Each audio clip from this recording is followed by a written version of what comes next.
মাত্র কয়েকটি সাধারণ উপকরণ দিয়ে এমন একটি সেট মেনু বানানো যায় যা দেখলেই ক্ষুধা লেগে যাবে।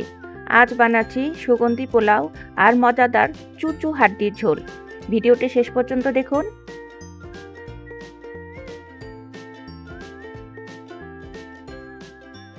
বিসমিল্লাহির রহমানির রহিম। আসসালামু আলাইকুম। সবাইকে স্বাগত জানাচ্ছি ট্রিপল এমের আজকের রেসিপিতে। আজকে আমি চুচু হাড্ডির রেসিপি করেছি। সবাই মাংস করে, পোলাও করে, আর আমি চুচু হাড্ডি দিয়ে সুগন্ধি পোলাও বানিয়েছি, সেটি আপনাদের সাথে শেয়ার করছি। আমি এখানে 2.5 কেজি গরুর মাংসের হাড় নিয়েছি। দেখতেই পাচ্ছেন, হাড়গুলো ভালো করে ধুয়ে পরিষ্কার করে নিয়ে এবার প্রেসার কুকারে দিয়ে দিব।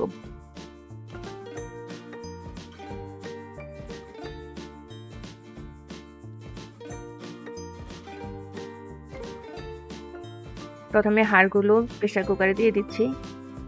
এই হাড়টা থেকে ঘি বের হবে।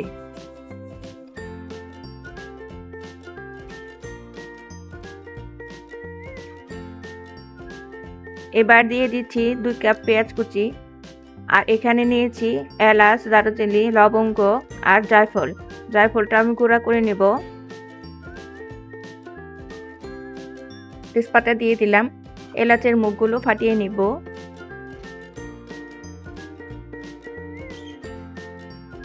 সবগুলো গরম মশলা দিয়ে দিলাম। জিরা বাটা 1 চা চামচ, আদা বাটা 1 চা চামচ, রাঁধুনি বাটা আধা চা চামচ, ধনিয়া গুঁড়া 1 টেবিল চামচ,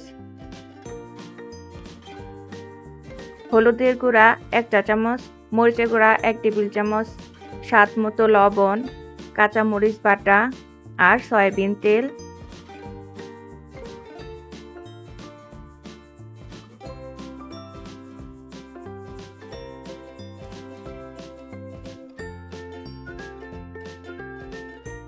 আরও দিব ভাজা গরম মশলা গুঁড়া 1 চা চামচ, রসুনের গুঁড়া 1 চা চামচ আর সামান্য পানি।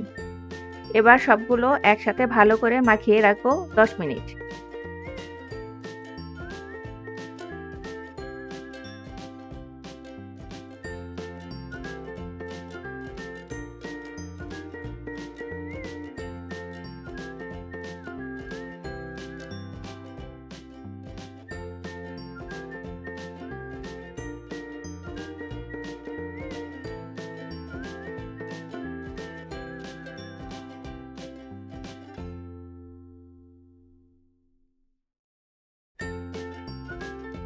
চুলাটা ধরিয়ে দিয়ে হাড্ডিগুলো কষিয়ে নেব। আমি সরাসরি প্রেসার কুকারে ঢাকনা দিয়ে সিটি দিয়ে দিব না। প্রথমে হাড্ডিগুলো ভালো করে কষিয়ে নিব। তাতে করে হবে এখানে কাঁচা মশলার গন্ধটা দূর হয়ে যাবে। তারপর গরম পানি দিয়ে প্রেসার কুকারে ঢাকনা দিয়ে দিব।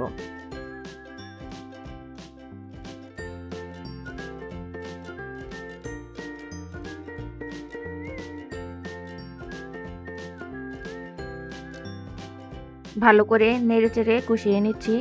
দেখতেই পাচ্ছেন, হাড় থেকে যে পানি বের হয়েছে সেটা দিয়েই ভালো করে কষিয়ে নেব। কষানো হয়ে গেছে।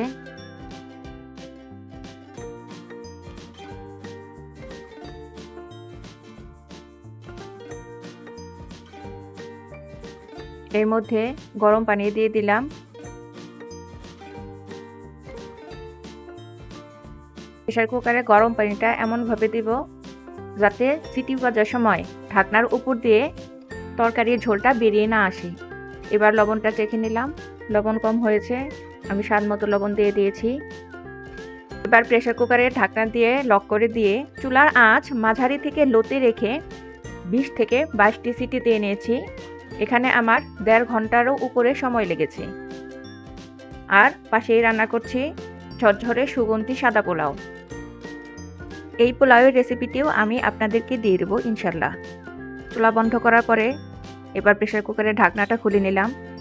দেখুন কত সুন্দর লোভনীয় লাগছে, জেলি জেলি হয়েছে। মাংসগুলো তো সিদ্ধ হয়েই গেছে, আশা করি হাড়গুলোও সিদ্ধ হয়ে গেছে। খেয়ে বোঝা যাবে কতটুকু হয়েছে। এখন একটু নেড়ে চেড়ে নিয়ে 10 মিনিটের মতো মিডিয়াম আঁচে জাল দিয়ে নিব। তাতে ঝোলটা আরও ঘন হয়ে যাবে। রান্না করা শেষ। এবার আমি একটা বাটিতে রেখে পরিবেশন করছি। দেখুন কত সুন্দর হয়েছে, ঝরঝরে সাদা পোলাওয়ের সাথে চুচু হাড্ডির ঝোল। বিশ্বাস করুন, খেতে অসাধারণ হয়েছিল, আর হাড়গুলো খুবই নরম হয়ে গিয়েছিল, যা আমরা এমনিতেও চিবিয়ে খেতে পারছিলাম, আবার চুষে চুষেও খেতে পারছিলাম। কম সময়ে প্রেসার কুকারে এভাবে বানিয়ে খেয়ে দেখবেন, আশা করি ভালো লাগবে। আল্লাহ হাফেজ।